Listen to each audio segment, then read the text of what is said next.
so naive. They think we are not aware of their crimes. We know, but we're just not ready to act. The storm isn't in the air, it's inside of us. I want to tell you about love and loneliness, but it's getting late now. Can't you hear outside of your supreme hoodie the wind that's beginning to howl?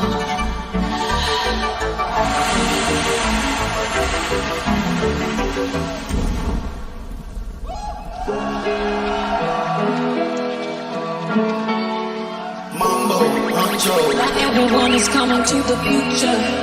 Not everyone is learning from the past. Not everyone is coming to the future. Not everyone that's here is gonna last. You ain't woke, come get woken. Heal the broken, come get hope, come get right. Only live once, so we gotta live right. Gotta live right. Come make peace come. Come have faith and inspiration. Come complete you. Positive vibes in your mind, open your eyes. Not everyone is coming to the future. Not everyone is learning from the past. Not everyone is coming to the future. Not everyone that's here is gonna last. Not everyone is coming to the future. Not everyone is here is gonna last. Not everyone is coming to the future. Not everyone is here. Beats you over the head for the rest of your life with a big national security stick.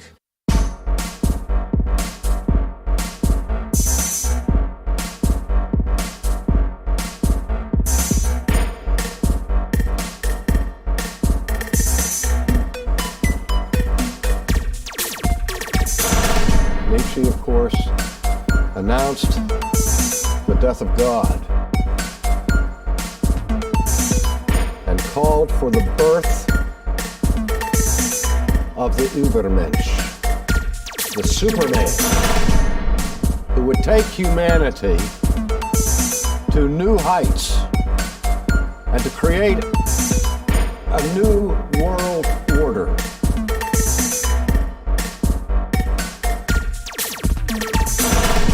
Armor of Truth, live.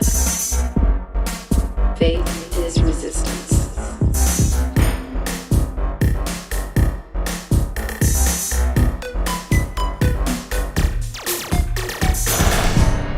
Find us at the Brad from Carolina YouTube channel.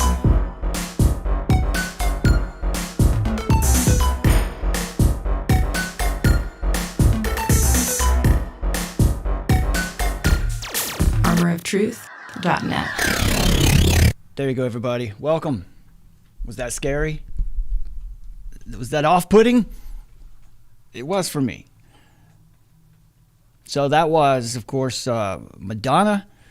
And she was telling everybody what's going on. She's just letting you know what's happening.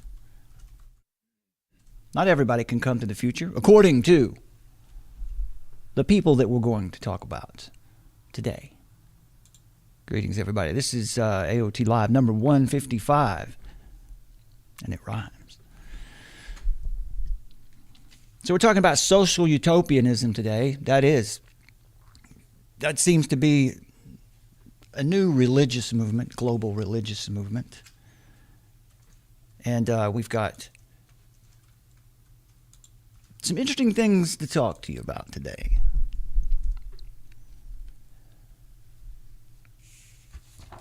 How is freedom lost? First, they convince you that freedom is impractical. It's a nice theory, but it's just not realistic. Then they convince you that freedom is insensitive. I love liberty, but, I also love people. Then they convince you that freedom is immoral. You're being selfish by putting your individual rights before this person's pain. Then they convince you to sacrifice your freedom on the altar of the greater good. The greater good. That's the new morality. They say, give us the power to legislate your behavior and dictate your decisions. We promise to use that power in a way that benefits everyone. You can trust us. We know what's best. And then they go and destroy the world. And then they put the blame on you. And they say, this would have never happened if you had just cooperated sooner. If you'd just given up those silly freedoms sooner. It's your fault for being so selfish. And then this cycle is repeated from age to age, with each new generation being duped into believing that authoritarianism was the sort of thing that could only happen to people 100 years ago. But no, it's here and it's alive today. That was from fee.org, T.K. Coleman. How is freedom lost? As history has graphically demonstrated, the various religious crusades to immanentize the eschaton, which means to realize heaven on earth, as a creation of mankind, of course. These crusades are deadly serious. This truth is tangibly evidenced by the atrocities committed by the socio-political utopians of secular Gnosticism. Both Auschwitz and the Soviet Gulag are products of the same movement, of the same jihad. The secular theocracies that have waged this jihad have consistently been scientific dictatorships that were informed and edified by Darwinism. Inevitably, the Gnostic myth of Darwinism guides its adherents to the same conclusion. Evolution is going to require man's assistance. Through societal intervention, sociopolitical utopians believe that humanity can facilitate its own evolutionary development and eventually bring their own heaven to earth.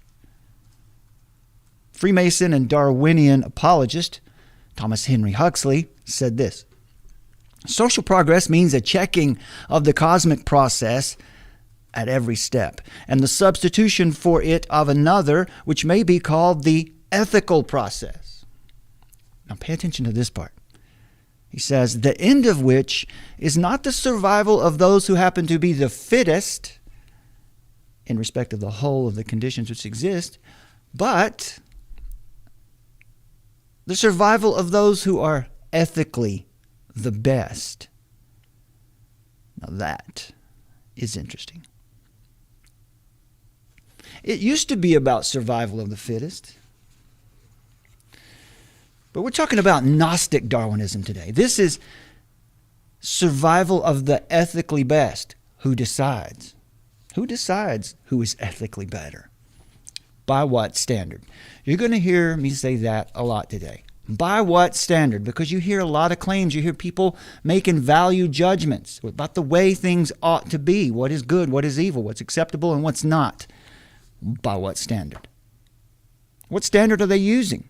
If it's not the transcendent,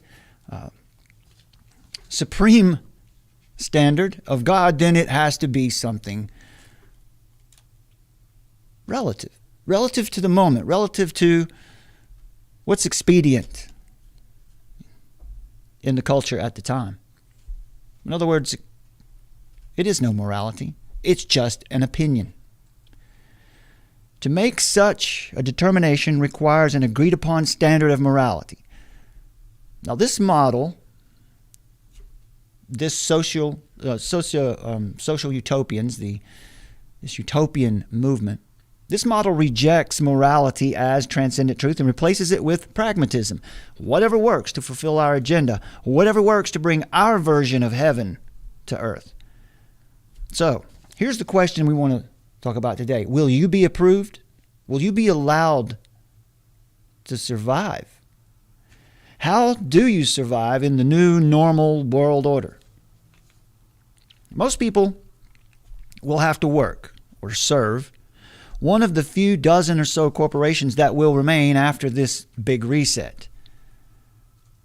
But the only corporations or large-scale employers that will remain will be those that are fully integrated into the new social utopia.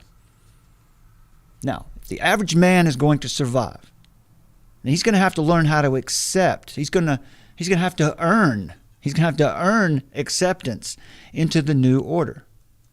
So how do you get the job with one of these few companies, corporations that will actually be allowed to operate? How do you get a job there to sustain yourself? Well, you have to pass through the filter. One like Lucien Tarnowski has created to show that you are ethically approved. We'll talk about Lucien Tarnowski here in just a moment. We've introduced him here before. We'll introduce him again so that you'll know who he is, because his message is extremely important. Not many people know who he is. He's one of the young bucks of the World Economic Forum. But you're going to have to pass through that filter.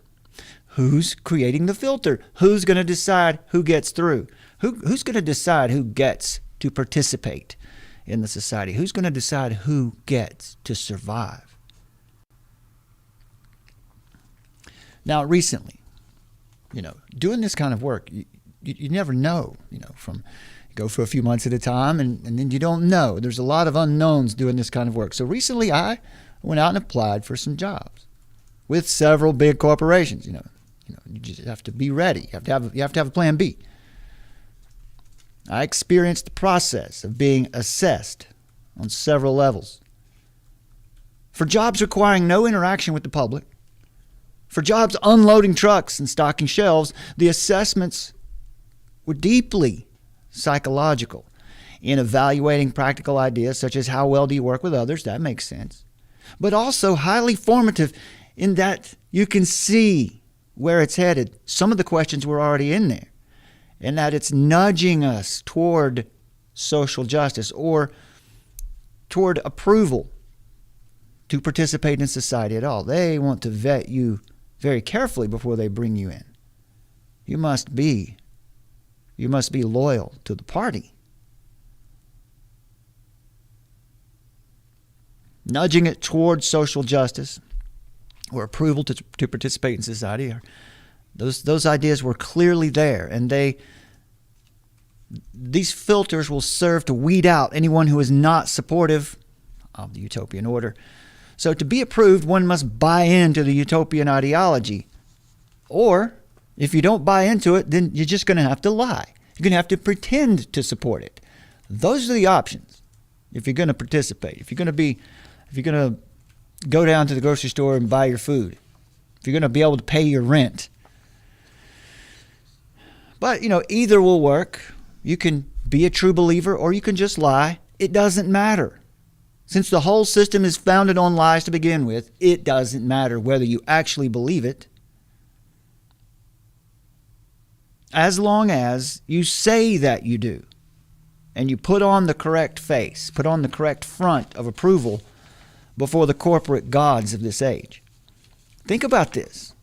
Think about the early Christians in the Roman Empire. They weren't persecuted for worshiping Jesus. No, they were persecuted for not saying Caesar is Lord. It's okay to worship Jesus if you wanted to, but you also had to honor Caesar as Lord. So it's because they weren't willing to honor Caesar as Lord is why they were persecuted, not because they were worshiping Jesus. All a Christian had to do to be kicked out of society or get a beating or death, all you had to do to avoid all of that pain was to lie and offer that pinch of incense to Caesar openly in front of the guard and the people so everyone knew. Didn't matter if you meant it, just as long as you did it. In the new world workforce, it's not about one's skill level or ability to complete the task. All that can be trained. The question is, are you ethically acceptable? to be employed? Are you approved for survival in this new order? Not everybody's coming to the future, so they say. Are you willing to compromise your integrity and lie for a sense of security? A false sense of security, for sure. Are you willing to violate your own conscience to receive the sacraments of the new utopian order? Now that's where we are. That's what it looks like out there today. These things are happening. It has never been more important. Brothers and sisters, Christian, it's never been more important for you to be with other Christians. We need each other today. So I want to just say a thank you to Academy of Ideas. They put out a lot of really good content, and just acknowledge them for all their important work at explaining these concepts and providing the historical relevance of what we see happening around us today. And the website, Academy of Ideas, also. There's a YouTube channel. So I'm going to be using some of their outline today with some of the quotes that they put together in a recent video.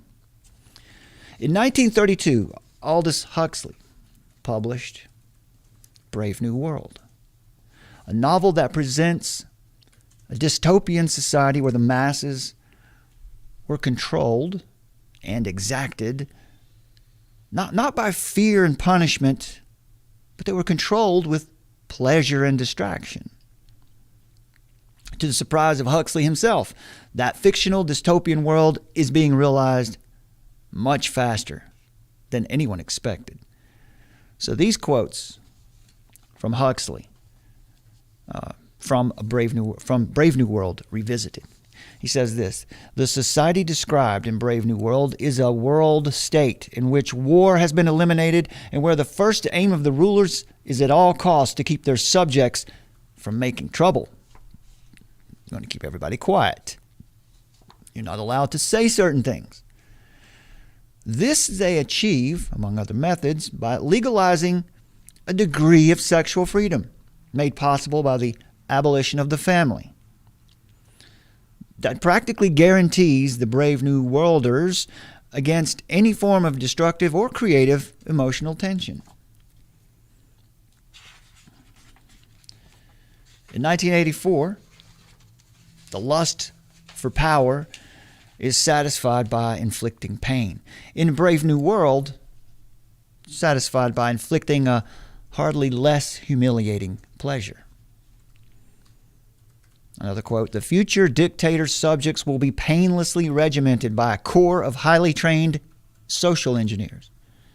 The challenge of social engineering in our time," writes an enthusiastic advocate of this new science, "is like the challenge of technical engineering 50 or 70 years ago. If the first half of the 20th century was the era of technical engineers, then the second half may well be the era of social engineers. And the 21st century will be the era of world controllers, the scientific caste system, and Brave New World." Now today we're looking at how it's being done. What does it look like where the rubber meets the road, where you and I live? How does it look for us? How's it being done? And which ideologies are being promoted and which ones are being pushed to the edges closer and closer to obliteration? What are you not allowed to do? All right, remember, it's not that you have to really worship or buy into the new order. You just have to say you do. You just have to appear to do it. For the Christian, there is no difference. We're loyal to one king. So, introducing, once again, Lucien Tarnowski.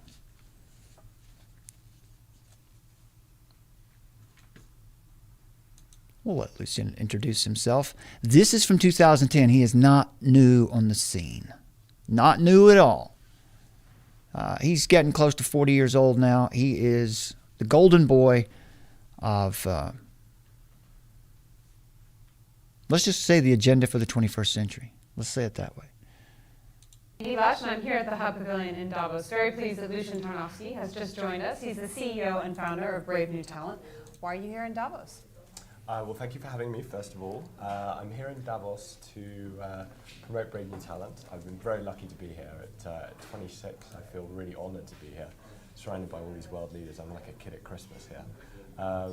But I'm also helping to raise awareness for One Young World, which is like Davos for young leaders. And One Young World is what he said there. It's hard to hear. One Young World. I'll show you what that is in just a moment. He's raising awareness for One Young World. In London in about 8 days' time from now. So pretty busy time. Absolutely. So tell me a little bit about what Brave New Talent is doing. Brave New Talent is his company. And essentially, if I could just wrap it up for you simply, he'll tell you right here. Well, let's let him talk. I'll explain more after he describes it. Pretty new. It's a different way of looking at recruitment, and I want you to tell me what your mission is and how you're finding the response to what you're doing. So yeah, it's really simple basically. It's a social recruiting platform, so kind of like Facebook for jobs.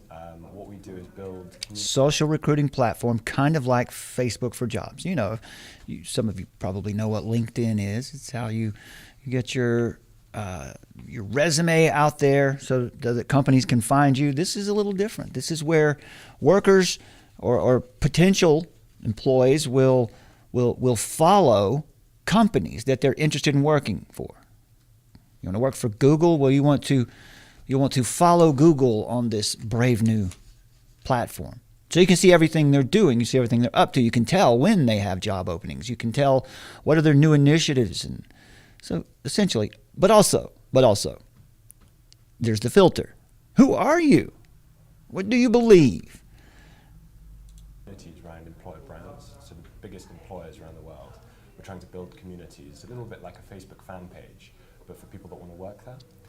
And what it means is those companies can engage with those people, they can give them a better understanding of why they want to work there, and more importantly, they can actually hire them for free, so no more recruitment fees. No more recruitment fees, right? It's not necessary to have recruitment fees anymore because we're going to have all that figured out ahead of time. Right, we're taking care of that process. We're going to weed them out for you. Lucian Tarnowski is a young global leader.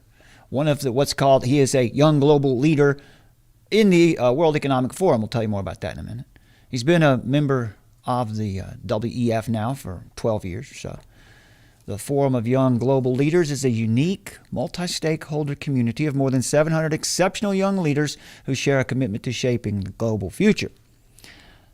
Young global leaders represent the future of leadership coming from all regions of the world and representing business, government, civil society, arts, culture, academia, and media, as well as social entrepreneurs. Now, nominated under 40, these are for people under 40 years old. These young leaders are proposed through a qualified nomination process and assessed according to rigorous selection criteria, probably bloodline wouldn't hurt. That creates a diverse and truly representative body. Sure it does. While accepting only the very best leaders who have already demonstrated their commitment to serving society at large.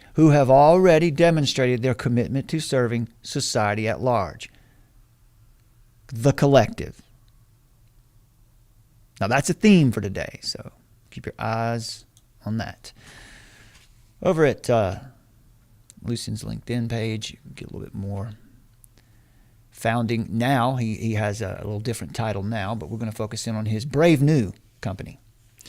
He is now known as the founding curator and executive director of Savannah, an open global society committed to working on humanity's greatest challenges. Savannah creates tools and resources for movements, communities, and multi-stakeholder initiatives to maximize their impact on the United Nations Sustainable Development Goals. Savannah offers as a public good a community and collaboration platform purpose-built to achieve sustainable goal number 17 by increasing flows of knowledge, talent, and capital. All right. In other words, sustainable goal 17, let's make sure that only the people who support the new order are actually able to work.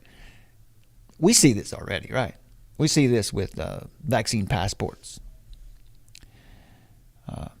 I know many people, family members, who are dealing with right now the mandate, the vaccine mandate.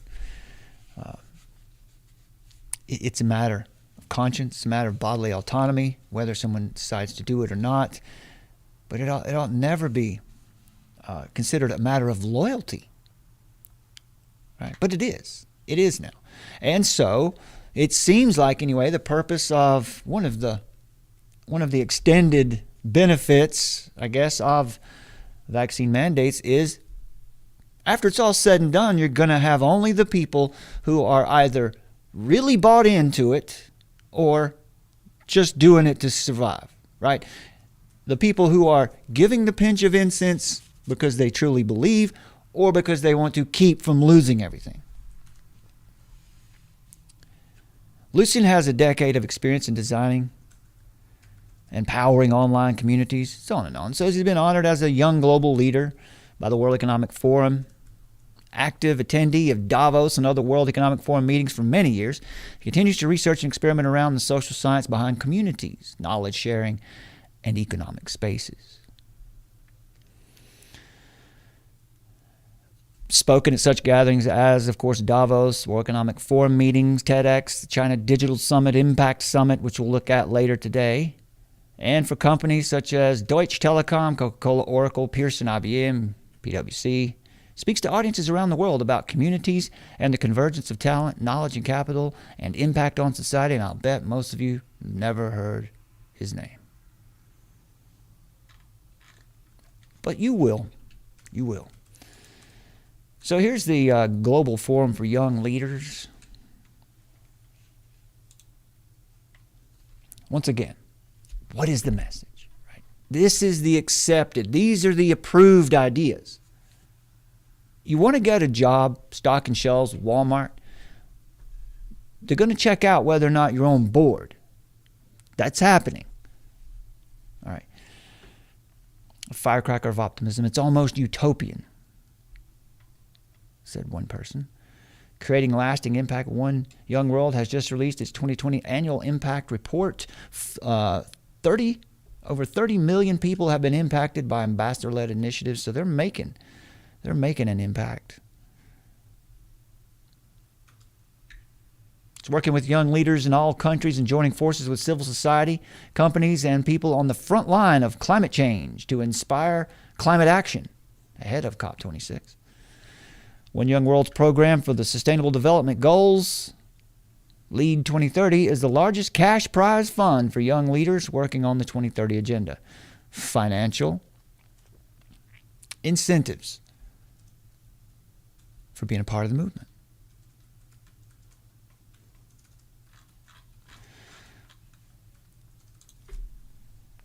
Another interesting thing about Lucien Tarnowski is he has created this game. We've talked about it here on the channel before, called the UP game, or the Unified Planet game.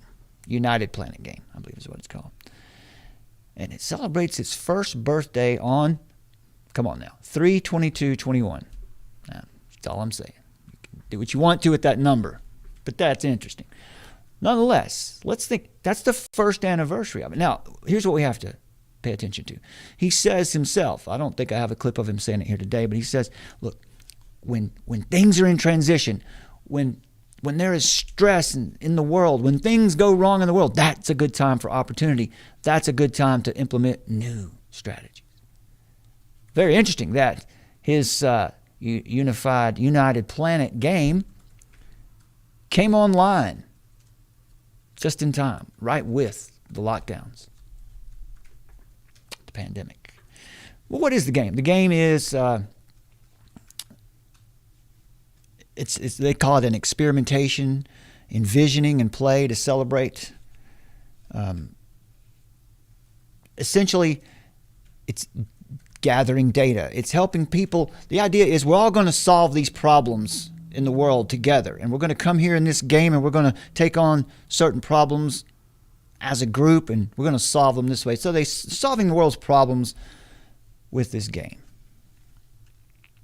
And also another way of gathering more and more and more data on you.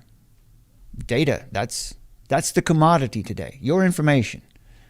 Even your DNA, I suppose, which we'll be talking about in the future. Tarnowski was educated at many places, but some of them, the University of Edinburgh, Master of Arts, Religious Studies. Also, Harvard Kennedy School of Government, Diploma in Global Leadership. He's not a punk. He's a smart guy. He's the golden boy of the movement. Stanford University, Young Global Leaders Module in Transformative Leadership for Sustainability and Resilience, and also from the Graduate School of Business and School of Earth, Energy, and Environmental Sciences.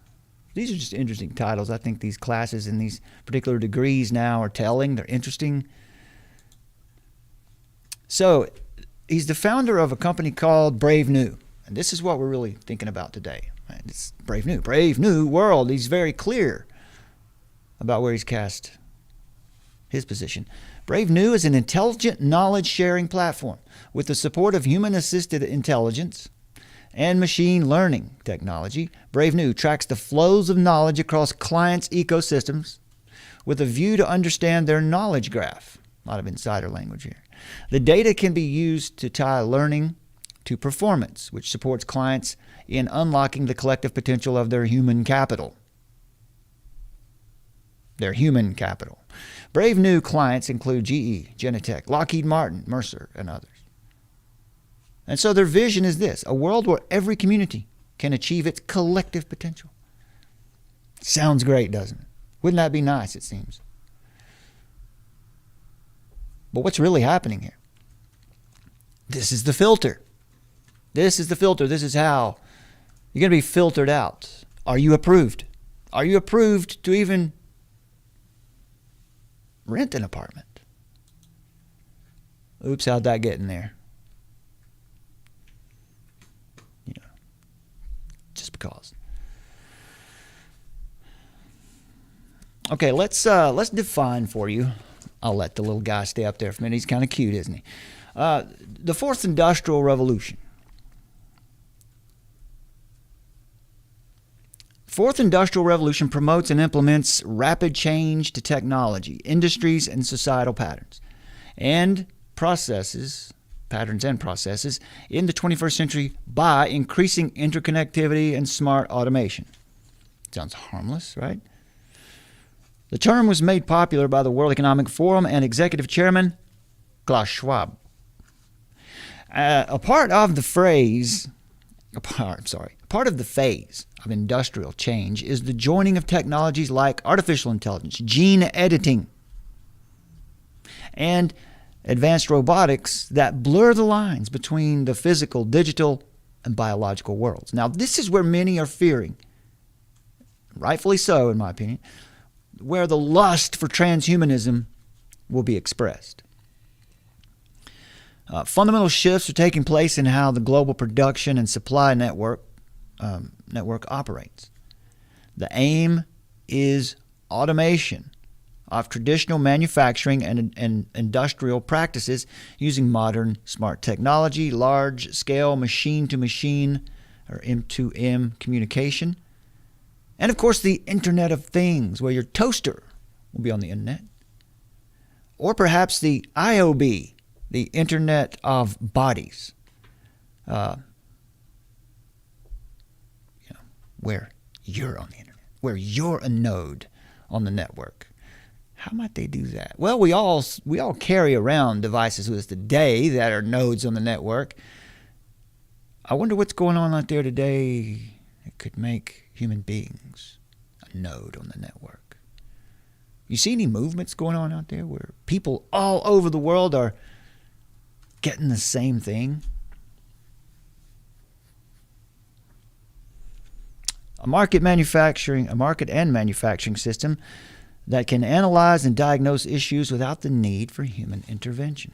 So where's the person going to be? Where's the human being? Where's his place? Probably more relevant, though, and most concerning, Fourth Industrial Revolution concepts also represent a social political, and economic shift to an era of embedded connectivity. Embedded connectivity, I would say even in the body, distinguished by the omni-use and commonness of technological use throughout society, because we use technology constantly. We use technology to brush our teeth today. Everywhere we go, so it might as well be embedded in our bodies, right? For example, metaverse. So anyway, this changes all of this technology. Everywhere we go, we become part of the technology. We plant ourselves firmly in the hyperreal, like the metaverse. And this changes the ways that we experience and know the world around us. So this is really to initiate the world. Fourth Industrial Revolution, these concepts, these writings, the World Economic Forum's videos and their books and writings now, is an initiation of the world into an augmented social reality, a truly hyper-real world where anything is possible, almost. So let's go over here and look at Lucian Tarnowski. Let's listen to a speech he gave. This is 2017, so this is before 2020. You hear in his rhetoric here that what they're expecting is something big to happen. And when it happens, this will be our opportunity to implement all of these new strategies. So let's get a taste of this. He's going to be talking about here integrated cooperation. Remember, talking about collectivism here. Move away from the individual rights to where communities have rights. Integrated cooperation is going to be the lifeblood of the Fourth Industrial Revolution. He's going to talk about digital enlightenment. Ultimately, a collective mindset. Thank you so much. It's a great pleasure to be back here with you today. It's a real honor. I was here last year, and Krakow has been home to my family, the Tarnowskis, for about 700 years. So it's a real honor to be back here with you today to talk about something that I'm really passionate about, that's very much my life's work, and that's about integrated cooperation. And what I want to share today is a belief that it's the way we cooperate that is going to be the lifeblood of the Fourth Industrial Revolution. Okay, so the way we cooperate will be the lifeblood of the Fourth Industrial Revolution. The way we cooperate, right down to, what do you believe? Right down to social justice, the new religion. So a little bit more here about integrated cooperation.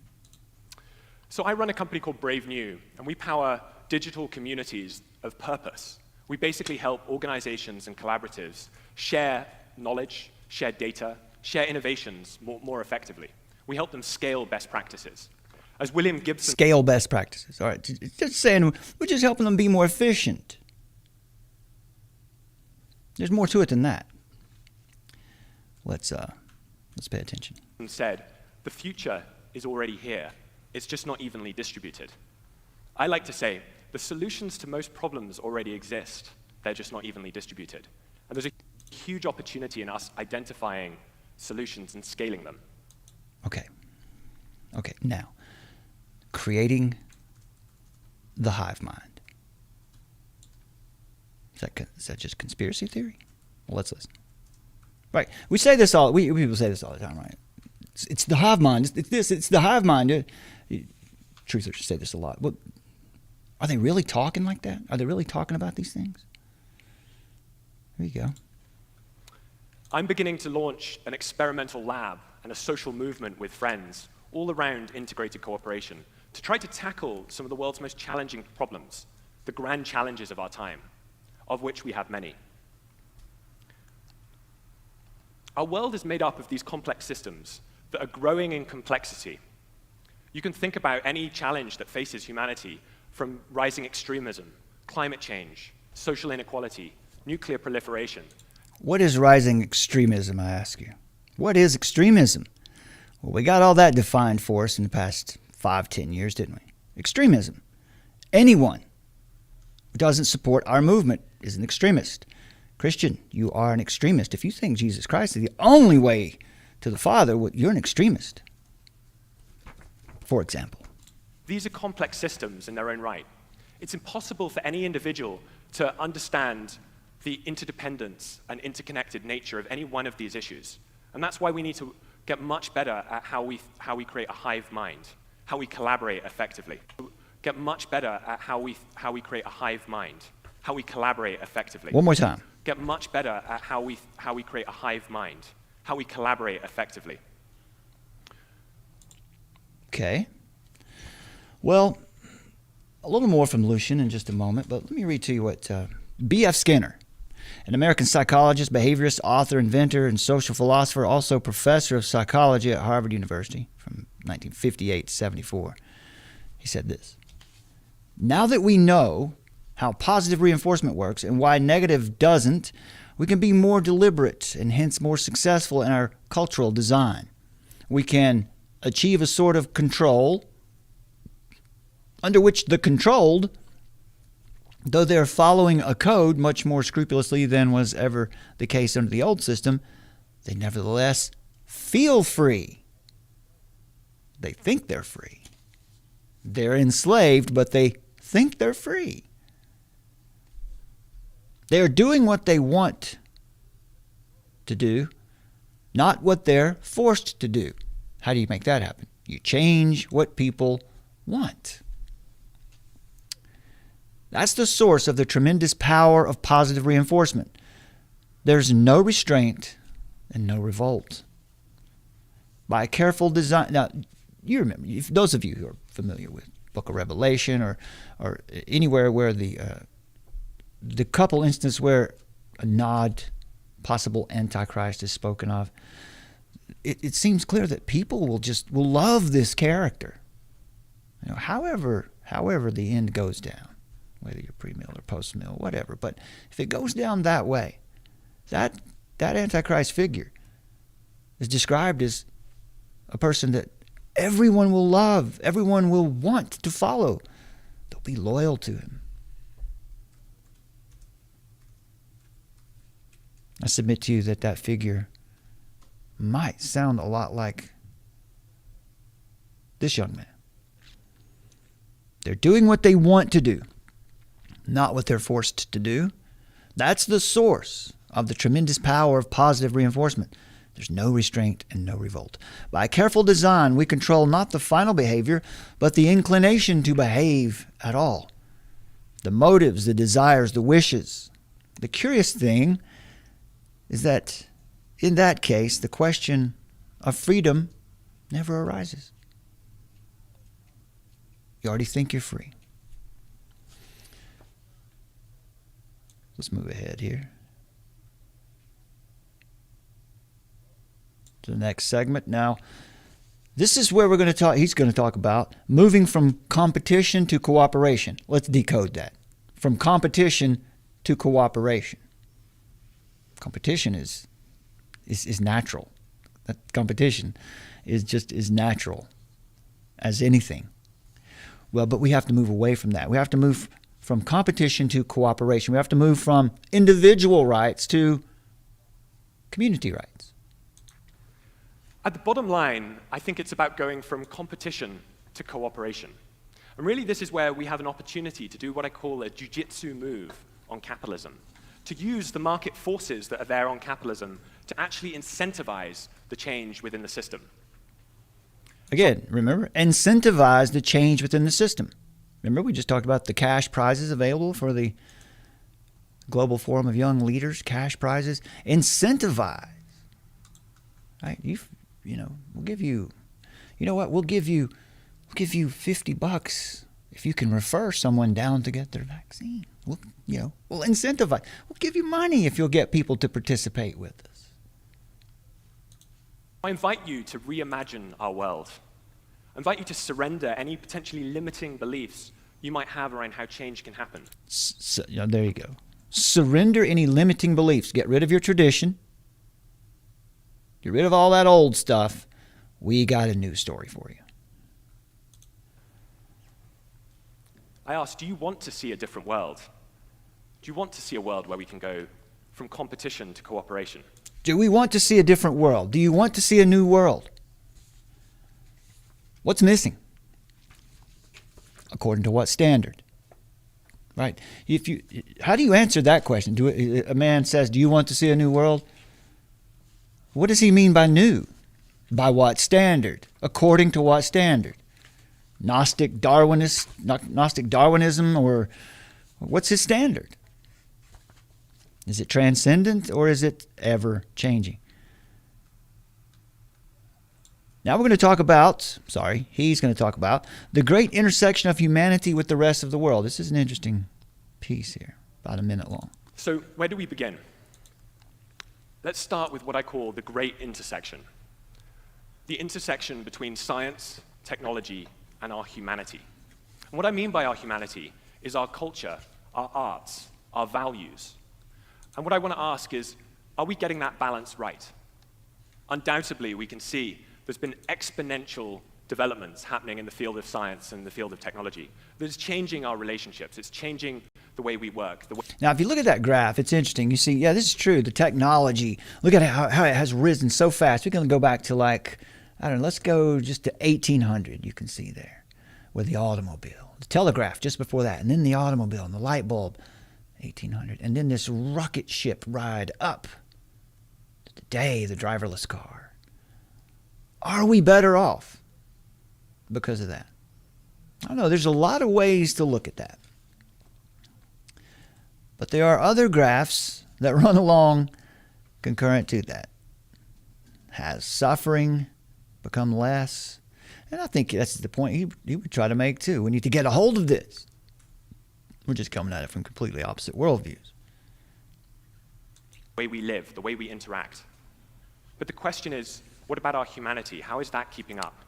How is our humanity keeping up? Right. Here comes the value judgments. What about our consciousness? What about our cultures? What about our emotional awareness? What I call the technologies of the heart. We've had dystopian writers warn us of what developments in science and technology without our humanity will create. And that's this ugly mashup of Elysium, Brave New World, and 1984. That we actually do... This ugly mashup, he says. So what's very interesting, why did he name his company Brave New? If it's such an ugly mashup. Well, I think he thinks it might be an ugly mashup if they're all together. But he's certainly shown where his perspective lies. His lies in this perspective of entertainment and distractions. Let's don't lock them up. Let's imprison their minds.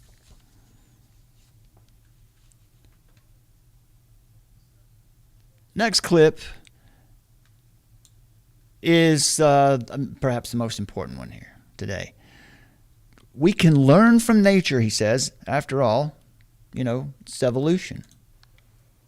And we can learn from nature. Now pay attention. Remember, we're creating the hive mind, right? We can learn from nature how to organize our societies. Okay? Right? Because we're just ants after all. It's evolution. We're no different than ants or bees. We all have a common ancestor, right? We can learn from ecosystems in nature, such as ants' nests, beehives, these integrated ecosystems that are in balance. Ant's nest. He said that it's just another word. It's a hive. Maybe he didn't use bees because it's a little too obvious. Right? But this is how they want to organize our society. A queen and some drones. One leader and a lot of robotic drones. Getting the work done for that queen. It's there. We can learn from indigenous communities and how they live. In many ways, we can go back to the future. The more I see different cultures emerge, the more I realize that we're going back to this time where we lived in community, where we can see the values of indigenous communities coming through. The problem is indigenous communities are created in the image of God. They're not animals. So that's the difference here, the worldview. We're analyzing worldviews on it, essentially here. And his worldview is flawed, severely flawed. very polished, very good at what he does. And you have to respect a man who knows his worldview and sticks to it. He's not confused about what his worldview is. He knows exactly where he's headed and what he wants to see happen. And that's why he's the golden boy of the movement. But it's flawed. Severely. It's fatally flawed. Examples like how is technology helping us interact? Now we can connect through social networks and communication channels to virtually anyone. Yet loneliness is on the rise. Just in my lifetime, 3 times more of the population don't talk to each other around issues they face. The question is, in service of what? That's right. I believe the 4th Industrial Revolution needs our heads as much as our hearts. Our future really does depend on it. Right? In service of what? That's a very good question. In service of what? His answer would be in service of the collective. The Christian's answer would be in service of God, the Creator. And there's a big difference. There's a huge difference. Now the last, which we'll talk about more here. I'm just going to leave that hanging there. Another clip here. We need to rewire our brains. Meaning, you need to have your brain rewired. Lucian doesn't need to rewire his brain. He's got it figured out. I believe our ability to cooperate at scale is directly linked to our approach and our mindset. Directly linked to, do we have a scarcity mindset or an abundant mindset? In many ways, directly linked to our consciousness. This, you can hear the new age platitudes in here. Scarcity mindset, abundance mindset. And there's sort of a double bind going on here because we're being trained into a scarcity mindset, while we're being told we need to have a mindset of abundance. At the core of it, I really believe we need to rewire our brains. We need to reflect on the role our egos are playing in what we do and surrender those egos in the interest of the collective if we're going to have a hope of addressing the issues of our time. I like to say we're egoholics, and we really need to go from an ecosystem to an ecosystem in our... Isn't that the pot calling the kettle black? So the idea there, let's get this last statement in here. Approach. Well, that's it. So we're egoholics. You hear it, right? The idea is move away from individual rights to community rights. No one's coming to take your guns away from you. No one's taking your guns away from you. You're going to hand them over because you're not going to be able to resist living in the smart city. Everything you want is there. Not everything you need, but everything you've been trained to want is in there. And in order to be a part of that community, you'll have to give up certain things. You can't have your gun. It's not allowed here. We have a progressive community. We're enlightened. So, rewiring our brains.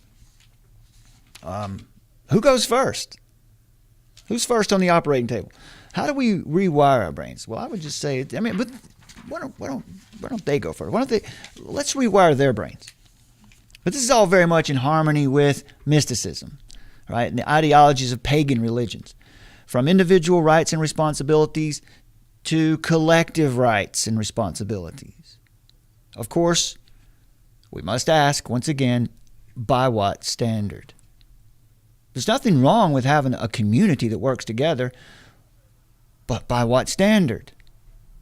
How do you know the difference between good and evil in your community?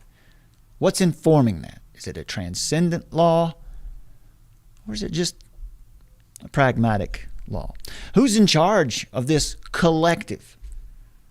So let's not assume that when they say collective, that they mean anything other than totalitarianism.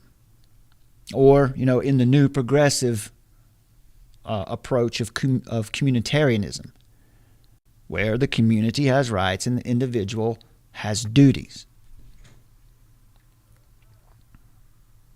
This is the context for the global hive mind. And you've heard it here.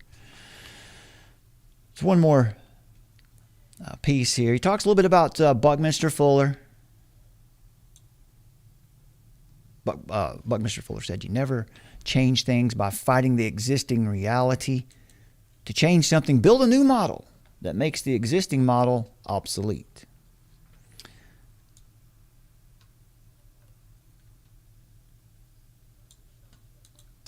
And this is what I believe is fundamentally changing. I think we're going from a centralized world to largely a decentralized world and distributed world. And we can see that affecting every aspect of our society. Okay, so the goal you can see there is to get to the distributed world, or the distributed world, if I'm going to use that dialect. So it has been centralized. And now we're seeing decentralization. But where we really want to be is distributed. Now, isn't that interesting? Because where's the leader? There's no leader. Isn't that awesome? There's no leader. Anarchists are happy. Libertarians unite. Don't buy that. As if there's no leader. The difference in the distributed that you see there is that the leader's invisible. He's off the page, but he's there. Nation states, our currencies, our knowledge networks, our organizations, democracy itself. And what technology will be behind this? Blockchain is one of them. Okay, so it goes on into blockchain here a little bit. But now here's the point. This is a move toward a distributed, into decentralization. Everyone wants decentralization, okay? And he's promoting now the distributed world, where everybody has the same amount of everything.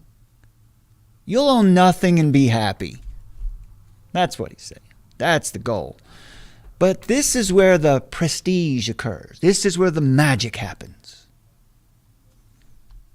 This is where the horrible truth is hidden, concealed. Somebody's in charge.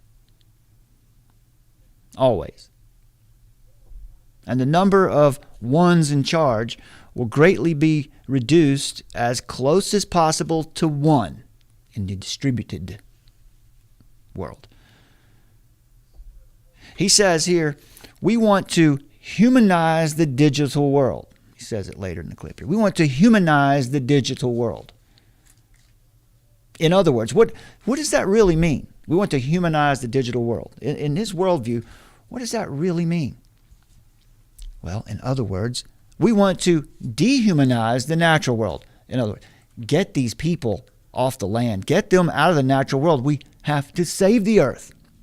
Can't have human beings out there on the earth. We have to save it. That's the rhetoric anyway.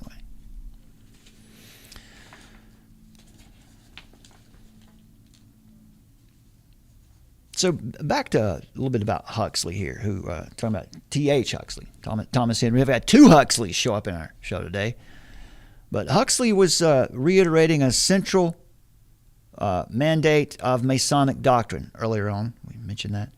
He was reiterating a central mandate of Masonic doctrine, the alchemical transformation of man into a god. Masonic scholar W.L. Wilmshurst provides a summation of this core precept. This, the evolution of man into a superman, was always the purpose of the ancient mysteries. And the real purpose of modern Masonry is not the social and charitable purposes to which so much attention is paid, but the expediting of the spiritual evolution of those who aspire to perfect their own nature and transform it into a more godlike quality. That's what mysticism is all about. Freemasonry is essentially the religion tied to it there. Varies from place to place, it seems, but underlying it all is mysticism, self-perfection. There's only two religions in the world. Only two exist. Anything that's a religion in the world can be boiled down to one of two things. It's either human achievement or divine accomplishment. That's all there is. The only two choices you have. You can have many different versions of the religion of human achievement. But when it comes down to divine accomplishment, there's one choice. There's one choice that's true and real, can be defended in a public forum against all objections. And that's Christianity. And that's why Christianity is in the crosshairs today.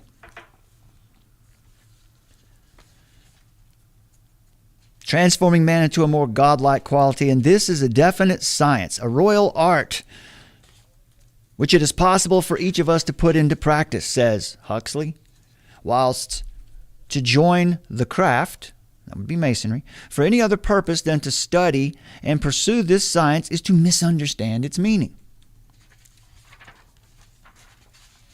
Freemasonry rejects the belief in man's creation by a supernatural God. I've seen people do apologetics for Freemasonry being compatible with Christianity. It's not possible. It's not possible. They're diametrically opposed. You can be a Mason and be a Christian, but you're in contradiction.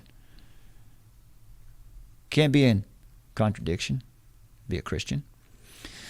This contention is clearly articulated in the Constitution of the Great Council of Turkey, which was organized by 33rd degree Masons. It says this: in a very early age and according to an inorganic process, organic life came to be. Right. It's evolution. It's evolution, and our duty is to perfect our evolution. It says, in order to produce cellular organisms, cells came together in groups. By magic, I guess. Later, intelligence sprang forth, and human beings were born. Poof! But from where? There's the question. But the Great Council of Turkey says we keep asking ourselves this question. Where do we come from? Was it God's breathing over formless mud? No, it says we reject the explanation of an abnormal kind of creation. Any kind of creation that excludes man. You see the problem with that? Man is a creature. He can't create anything. Since life and genealogy exist, we must follow the phylogenetic line and feel, understand and acknowledge that a wheel exists that explains this great deed. That is the act of leap. We must believe that there was a phase of development in which there was a great rush of activity that caused life to pass at a particular moment from that phase to another. The mysteries. But there is no mystery. See, that's the pagan. That's everything behind this worldview that we're exploring today is founded in mysteries. Therefore, it can change. You can just create a new reality. But it's not a mystery. We know who the Creator is. What kind of creative role does man attain according to Masonic doctrine? 33rd honorary, 33rd degree Freemason Manly P. Hall gave an answer that might suffice. He said, man is a God in the making. Who does that sound like? Remember we talked about last week, New Apostolic Reformation, the New Apostolic Deformation. That's what they think too. That man is a God in the making. As in the mystic myths of Egypt, on the potter's wheel, he is being molded. When his light shines out to lift and preserve all things, he receives the triple crown of godhood and joins that throng of master masons who in their robe of blue and gold are seeking to dispel the darkness of night with the triple light of the Masonic Lodge. Man perfecting himself. Now this is a worldview of these folks. Herein is the Darwinian metaphysical claim of self-creation, which provides a foundation for Gnosticism's doctrine of self-salvation. Evidently, the creative role reserved for humanity is the role of Creator himself. 33rd degree Mason J.D. Buck condenses this contention into one simple statement. The only personal God Freemasonry accepts is humanity in toto. All of us together, collectively as one. That's what he's saying. Humanity, therefore, is the only personal God that there is, he says. This was one of Illuminated founder Adam Weishaupt's inner Areopagites. man-made, perfect, as a God without God. This religion is nothing new. This worldview that we're seeing presenting us with the way to save the world today is nothing new. Throughout the years, it has reappeared under numerous appellations. W. Warren Wager gives us a list of this religion's numerous manifestations. He says 19th and early 20th century thought teems with time-bound emergent deities. Scores of thinkers preached some sort of faith in what is potential in time, in place of the traditional Christian and mystical faith in a power outside of time. Hegel's Weltgeist, Comte's Humanité, Spencer's organismic humanity, inevitably improving itself by the laws of evolution. Nietzsche's doctrine of superhumanity, the conception of a finite God, a finite God-given currency, by J.S. Mill, Hastings, Rashdall, and William James, the vitalism of Bergson and Shaw, the emergent evolutionism of Samuel Alexander and Lloyd Morgan, the theories of divine immanence in the liberal movement, in Protestant theology, and Dunois's telefinalism. All are exhibits in evidence of the influence chiefly of evolutionary thinking, both before and after Darwin, in Western intellectual history. The faith of progress itself, isn't that the faith of those we're listening we're hearing speak to us today? It's the faith of progress, especially the idea of progress as built into the evolutionary scheme of things, is in every way the psychological equivalent of religion. What we're being presented here is a religion.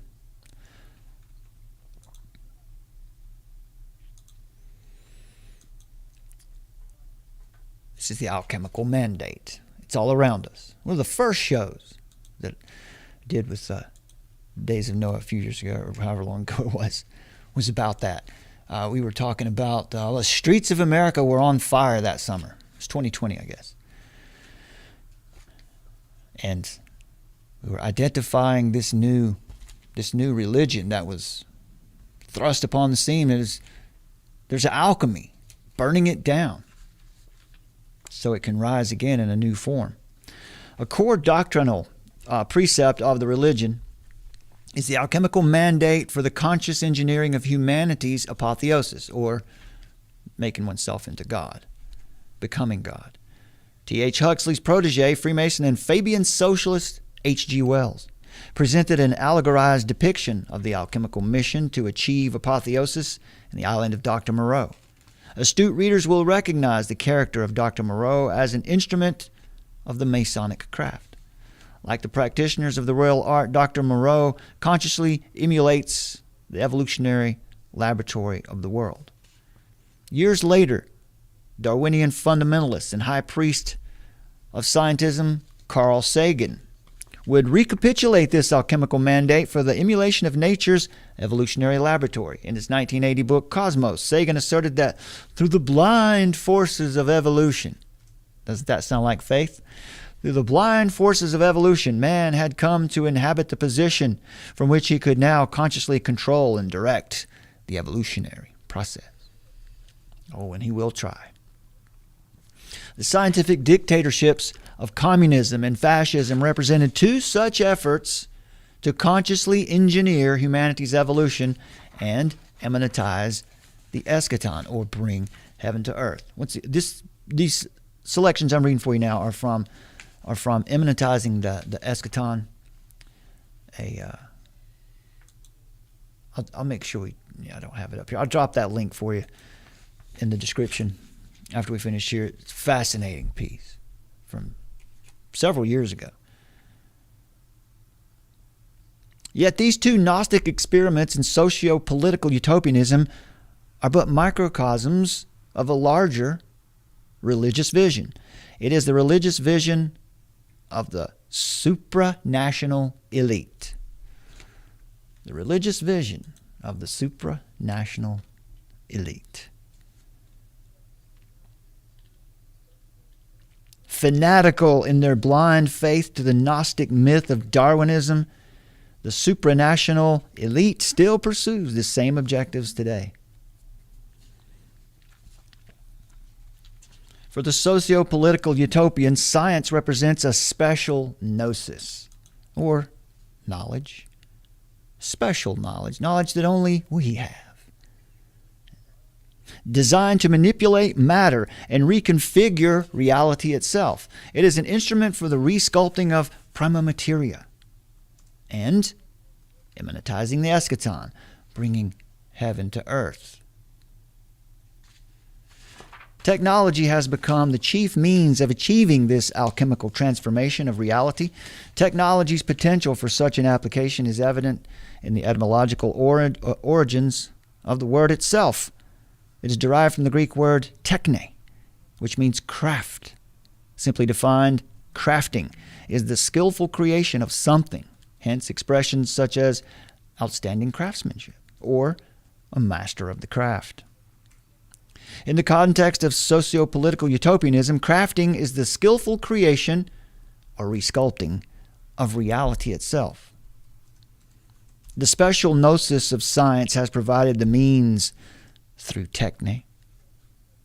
Mark Pesce, co-inventor of virtual reality modeling language, elaborates upon techne's role in manipulating matter. He says, quote, each endpoint of the techne has an expression in the modern world as a myth of fundamental direction, the mastery of matter. This is the central precept of socio-political utopianism, mastering reality itself. That's what you're hearing here from Tarnowski, and that's the religion of the new normal, of the new world normal. The new normal world order, I guess, something. Okay, more from Huxley. We're going to move now. We're going to shift gears just a minute. Let me show you what we're going to talk about here. Now we're going to get into this, right? What's going on out there today? Is there a such thing? How are we being socially engineered? On what levels? How are people being convinced to fall in line with a vaccine rollout when they're especially right at first? No one had any idea what would happen. How did they become so trusting as to take part in a global experiment? How did that happen? And what are we seeking?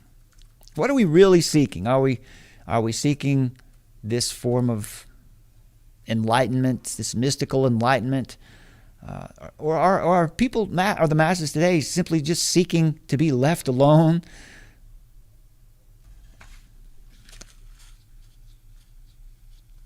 Give me my Netflix and my McDonald's and leave me alone. Give me my Soma and leave me alone. In the brave new world, the Soma habit was not a private vice. It was a political institution. It was the very essence of the life, liberty, and pursuit of happiness guaranteed by the Bill of Rights. But this most precious of the subject's inalienable privileges was at the same time one of the most powerful instruments of rule in the dictator's armory. The systematic drugging of individuals for the benefit of the state, and incidentally, of course, for their own delight, was a main plank in the policy of the world controllers. The daily Soma ration was an insurance against personal maladjustment, was insurance against social unrest and the spread of subversive ideas. Karl Marx declared religion is the opium of the people. In Brave New World, this situation was reversed. Opium, or rather Soma, was the people's religion. But how? It may be asked, will the dictator get his subjects to take the pills that will make them think, feel, and behave in the ways he finds desirable? How will the dictator get his subjects to take the jab that might just make them think, feel, and behave in ways the dictator finds desirable. How might they do it?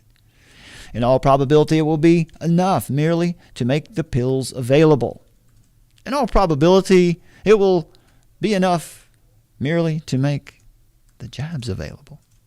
Just make them available. People will go get them. Today, alcohol and tobacco are available, and people spend considerably more on these very unsatisfactory euphorics, pseudo-stimulants, and sedatives than they are ready to spend on the education of their children. Or consider the barbiturates and tranquilizers. In the United States, these drugs can be obtained only on a doctor's prescription. But the demand of the American public for something that will make life in an urban industrial environment or a smart city a little more tolerable is so great that the doctors are now writing prescriptions for various tranquilizers at the rate of 48 million a year.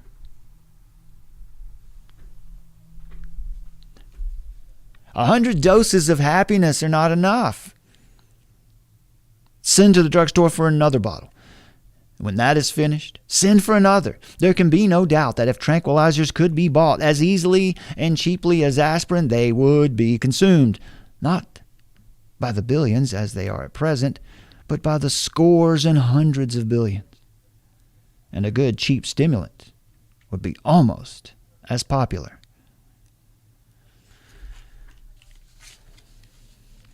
What do you think about that graphic, my friends? Today, ketamine infusion therapy. We talked about this also here on the channel one time last year. Check this lady out. How long before we're all exactly like that? We're all just replace what's over her eyes with a virtual reality headset, and you show up and you get your injection of ketamine or whatever it is.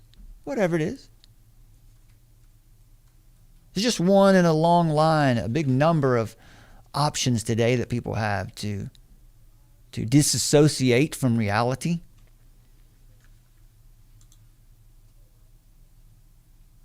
Are we ready? Are we ready? It's all happening. Today we live in a society where we're taught that the less effective a thing is, the more we should do it. Are we really progressing? God is the creator and must be worshipped in spirit and truth. But man can only create eternal life in simulations. The unholy plan of the global collective, with human achievement as the God, can only promise permanent insanity of self-worship or the metaverse. Are we ready? Do you think we're ready?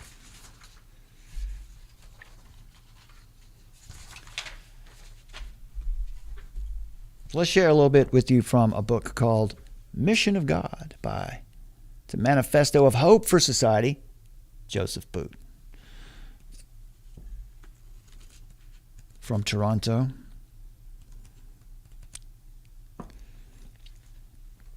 The Utopian Imperative.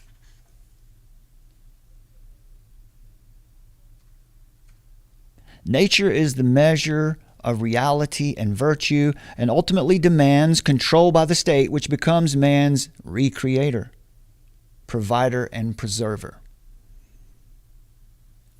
Peace comes through the state, they'll say, the humanly wrought oneness into which man is absorbed. But the non-believer, what about the one who sees what's going on, doesn't buy into it? The non-believer must posit an entirely different worldview.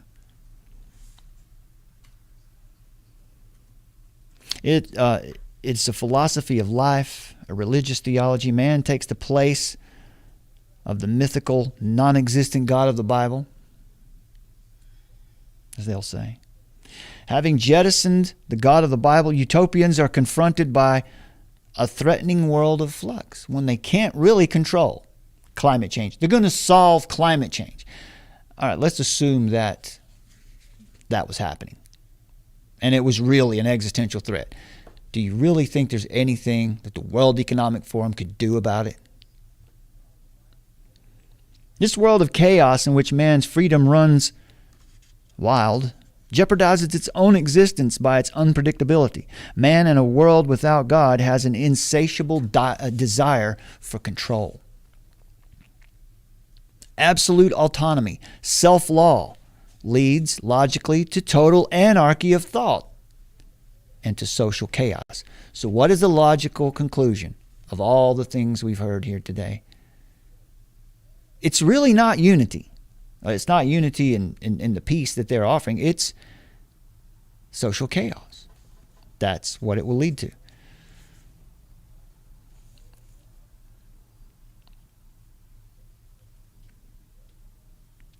Once again, Huxley, key writer of UNESCO's founding framework document. He blends secular terminology with the language of pagan spirituality. We see this all the time, just as Tarnowski did for us today. Blending secular terminology with the language of pagan spirituality. Huxley goes on to argue that, I mean, what is that? Guy needs a muffler. Sorry about that. Huxley goes on to argue that purpose lies in science, namely the endless possibilities of evolution of man by socialization. You see, you don't necessarily need transhumanism. You can just, they say, it's their idea anyway, you can train the mind to do whatever you want it to do. Endless possibilities of this evolution, this controlled evolution by socialization, organization, and technology, through which man gains power over nature himself, to deliver and save him from suffering and pain, because suffering and pain, that's intolerable to all utopians, including those like Tarnowski here who are founded in Eastern and pagan spirituality. The problem confronting all utopian dreams,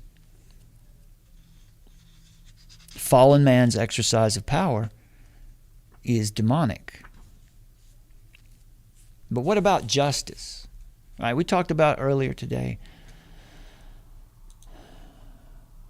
Not everybody's coming to the future. The prophet Madonna. Not everybody's learning from the past. Not everyone that's here is going to last. Not everyone can come in the future.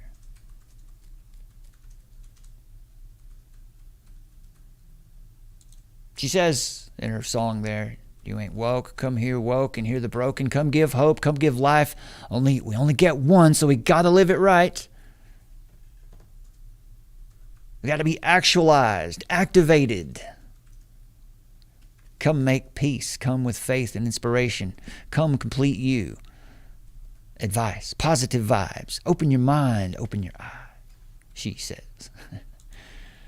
This is the Alchemical Mandate.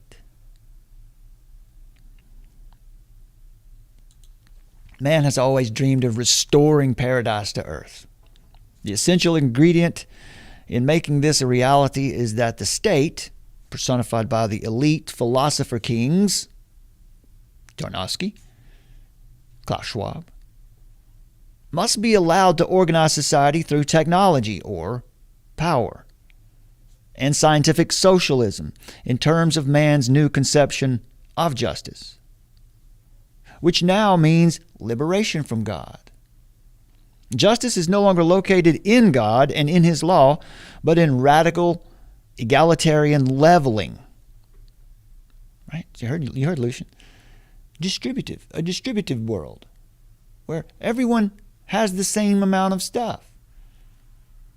Except for us who are in charge. We'll have a little more, but you guys are the really important ones, so you'll have to participate. This is the route to reunification. Where differences exist to any degree, this unity cannot be achieved. So they have to get rid of all differences. First, the doctrine of God is inescapable. If man pretends God is dead, his need for the doctrine of God doesn't disappear. His need for the doctrine of God is transformed from the transcendent to the immanent realm.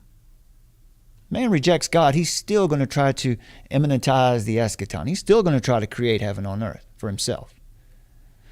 Satanically inspired thought always counterfeits these doctrines because they are inescapable categories. So both the doctrine of God and the kingdom of God are counterfeited in utopianism. Second, the idea of alienation is critical to the utopian world because it suggests man is alienated from his true being. Once again, this idea is not new. This has been around forever. This idea, man rebelling. It's not new. What's new today is the amount of technology that we have to bring this, to attempt anyway, to immanentize this eschaton. Man is steadily alienated from his true godhood simply by consciousness of anything outside himself, they believe. The essence of self being pure spirit or pure consciousness. The goal of pantheistic meditation, for example, yoga, is to recognize the ultimate oneness and unity of all things. That distinctions are just illusions. The ultimate goal is pure consciousness, which is unconsciousness. Remember, what are they really saying? He said we want to, let me get that quote again. He wants to humanize. He wants to humanize the digital world, right? He wants to humanize the world that's not alive. Yeah, here we go. Tarnowski said, we want to humanize the digital world. What does that mean? It means you want to dehumanize the natural world. Because we can control the digital world. We need you in the digital world. We need you in the hyperreal. Forget about the real world. You don't live there anymore. Pure consciousness, the ultimate goal of pure consciousness that these Eastern mystics, this new religion in the world today that's preaching to you, from the halls of government even, they're preaching pure consciousness, which is really unconsciousness, keeping you asleep. Karl Marx claimed to have solved this problem of fragmentation within the communist society. The Marxism of the new left today is manifest as ecological. Remember what he just said to us a minute ago? We need to move from an ego-logical to an ecological solution. This Marxism of the new left is manifest as ecological and spiritualized socialism that seeks an androgynous, classless, discrimination and distinction-free world of social justice, a world ruled by scientific, socialist, pagan elites. The new Marxism uses the weapon of cultural Marxism, or political correctness, the new filter, to enforce its ideas. Man must become self-conscious, aware of being his own creator through his work. A consciousness created by the remaking of nature through scientific socialism. Today, the sine qua non, or the absolute or essential of all victimhood, is the planet, is nature itself. Right? The number one victim in the world today is the planet. And you're destroying it. You didn't know? But the planet, Earth today, Gaia, stands proxy for all oppressed groups everywhere. It all melts right together. Nature itself must be liberated in order for man to recreate himself. Got to get man off the land. Got to get these masses out of the national parks. Not allowed to walk in the woods anymore. Stay on the path. Dirty human. This liberation requires radical equalization that will stop the white, Christian, capitalist plunderers. That's what they call us. Groups that demand not just equal opportunity, but equal outcomes for all. That's the goal. All who oppose this program are cast as the oppressors and the enemy of human liberation. Human consciousness is the supreme divinity. You see what's at stake here? Essentially, Marxist man does believe in a kind of supernature. It's collective man. God. That is the new God. This transcending of human form is achieved by scientific or organized and technological work that accomplishes man's reconquest of his essential unity with nature. This new God, by industry, continues to create. By doing so, he believes he defeats what to him is the problem of history, sin, suffering, and laborious work. The dominant utopian worldview then is evolutionary, pantheistic, and materialistic. Spirit and matter are one, or are the inexorable process of becoming one. Human qualities are then blown up into cosmic proportions, ultimately asserting a universal mind.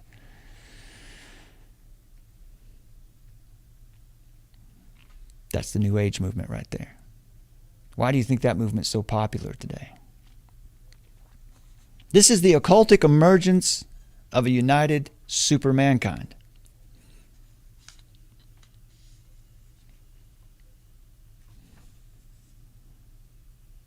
A world superstate with total power and a form of collectivism that would involve severe restriction on human liberty, including that the cloak for murder, right? When they say the word birth control, they mean eugenics, they mean murder. Man, as the new God of nature, must unite by love if the conquest of nature is to be complete and death itself defeated. You have to unite in love. What is love? What is love to the utopian? Love to them just means social justice. This must not be equated with love and justice in the biblical sense, which entails the love of God and neighbor as the fulfillment of God's law. Love the Lord your God with all your heart, right? And love your neighbor as yourself. These are the greatest commandments. That's the Christian way.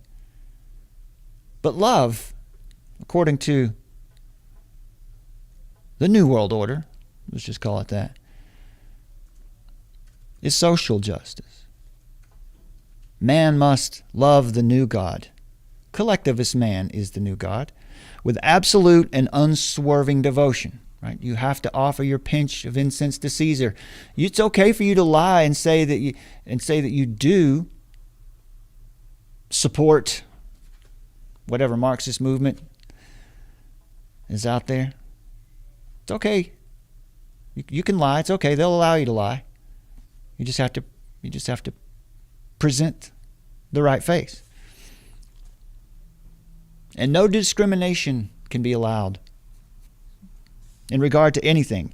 To insist there is a moral difference between people and their actions in terms of right and wrong, truth and falsehood, or good and evil as an objective standard, well, they'll call that discrimination. If you think there is a truth that can be known, well, you're just an oppressor. In this worldview, to discriminate against anything except Christianity is a contradiction of the utopian's most basic premise, which is oneness or total unity. All the basic distinctions in created reality must necessarily be broken down. The very idea that there are two genders, for example, today is just denied. If the categories of male and female are up for grabs in kindergarten, can you imagine what's coming next? To recognize, accept, and celebrate these ideas as the highest social values, well, that's called love.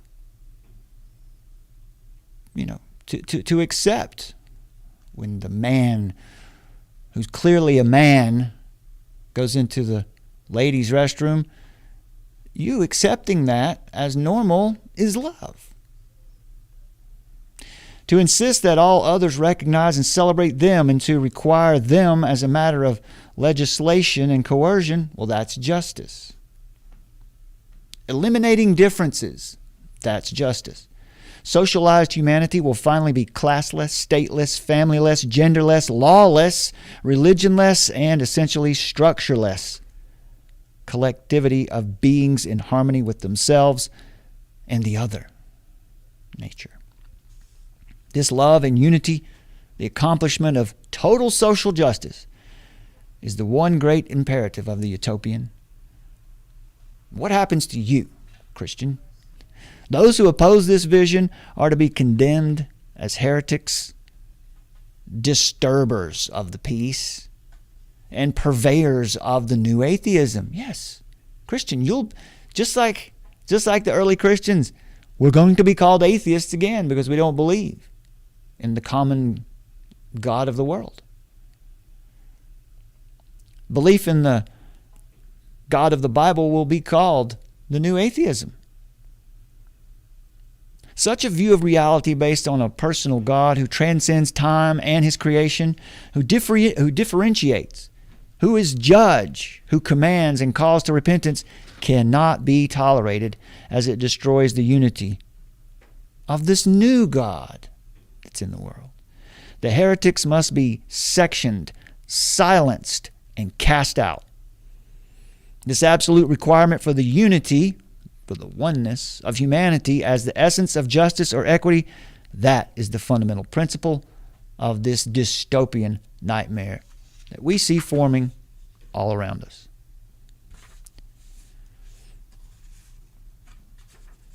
They dream of a new type of enhanced hybrid human. Many scientists and technocrats and bureaucrats today dream of man becoming a superman, and that's not new. It goes all the way back to the ancient pagan world.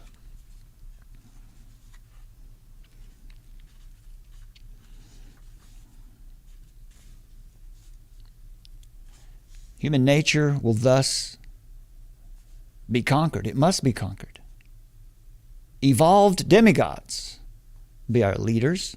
The internet is viewed as man's first great step toward a unified consciousness, which is a vague idea of unified consciousness. It's expressed in Pierre Teilhard de Chardin's noosphere. It's expressed in Ray Kurzweil's singularity and Bertrand Russell's world of shining beauty and transcendent glory. These ideas that will blanket the earth, pervade the universe. This omega point spoken of by Chardin is a globally integrated immortal race. This pagan, religious nature of these ideas, though shrouded in the language of science, is very clear. It's techno-glory. This faith is therefore a religious trust in the post-human potential. This is radical humanism that we're being presented. Committed to the belief that man can transform his humanity into godhood, seizing the attributes of God and achieving immortality, universal knowledge, and unified global consciousness. That's the new religion. But what about the wrath of man? How do they punish you in this new world? In a world rejecting the living God, the need for judgment hasn't vanished. If God's covenantal judgments in history are denied, man's word of blessing and cursing must replace them. A purely world-bound and temporal court for absolute judgment. A world court. It must consign men to an imminent hell for disobedience. The judgment must happen now. The judgment for sin must occur now. That's the new world. To delay judgment is to hinder progress towards oneness and unity. This public is then indoctrinated and required to internalize the politically correct way of thinking, and the nonconformers are then to be punished for their bigotry, for their intolerance, rejection of the democratic will, sexism, classism, nationalism, heterosexism, and a variety of psychological phobias that multiply by the week. The utopian worldview is allegedly so self-evident that only the perverted would resist it and must be put on trial by the media, in politics, or social media tribunals for their violation of the new positive human rights. Judgment as an expression of total power comes from the new God, personified in the scientific socialist elite. For the utopian, hell is the world of God's law and absolute values, and heaven is the coming collective consciousness where man transcends humanity. To enthrone man as God means the destruction of liberty. This is what Rushdoony said. R.J. Rushdoony said, to enthrone man as God means the destruction of liberty. The humanist cannot permit liberty.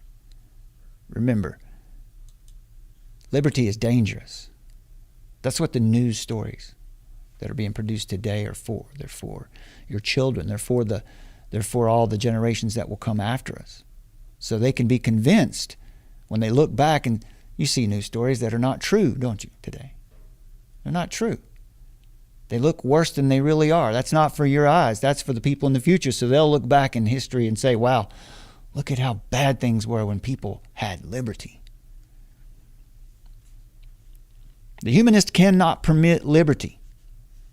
Right? These anarchists today, these secular humanists, anarchists, they're all about liberty, but the logical conclusion is they can't permit liberty because liberty is hostile to finality. Liberty presupposes both trial and error in the possibility of serious waywardness. Right?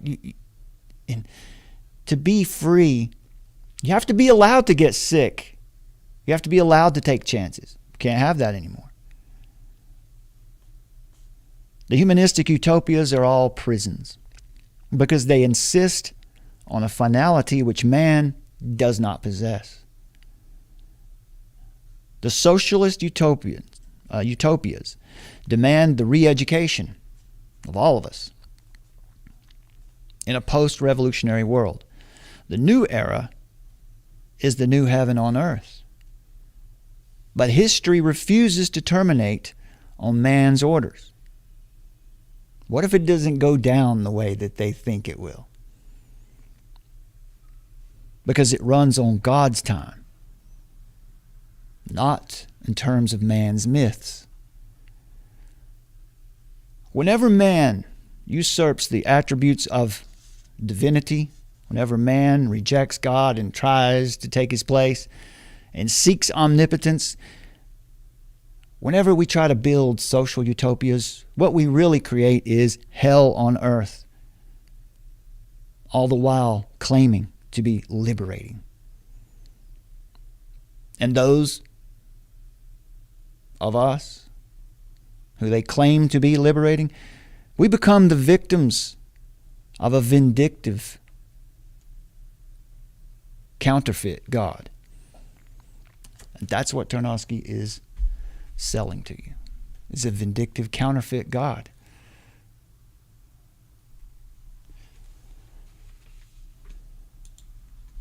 All right, my friends, there we go. So that's what we have for you today. I hope you've enjoyed this one. Do we live in a brave new world right now? Are we there already?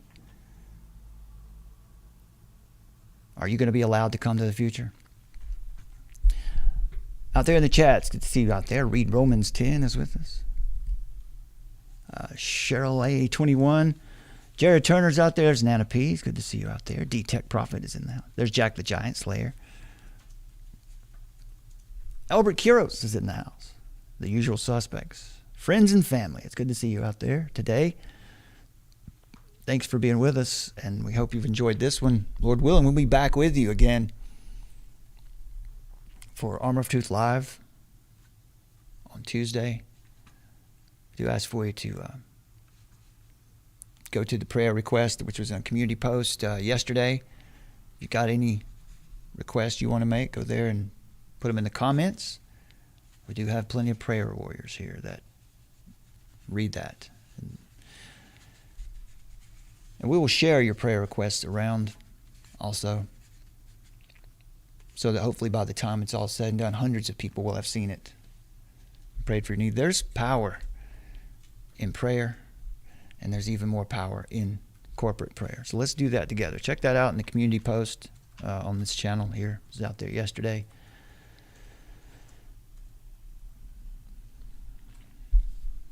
Also, in the link in the description of this video, you'll see it's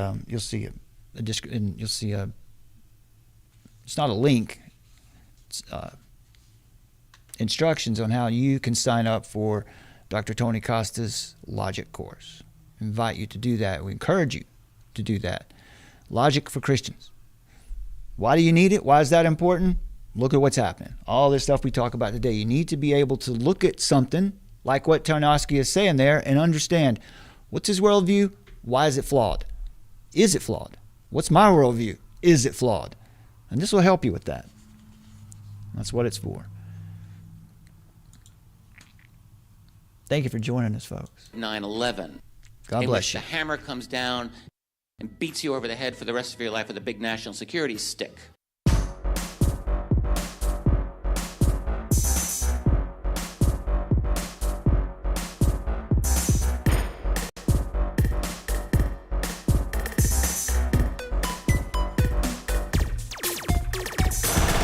Nietzsche, of course, announced the death of God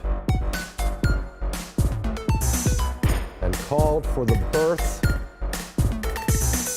of the Übermensch, the Superman, who would take humanity to new heights and to create a new world order.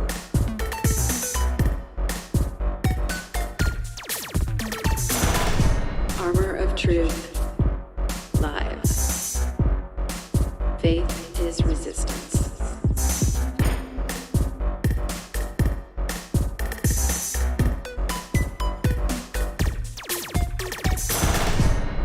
Find us at the Brad from Carolina YouTube channel.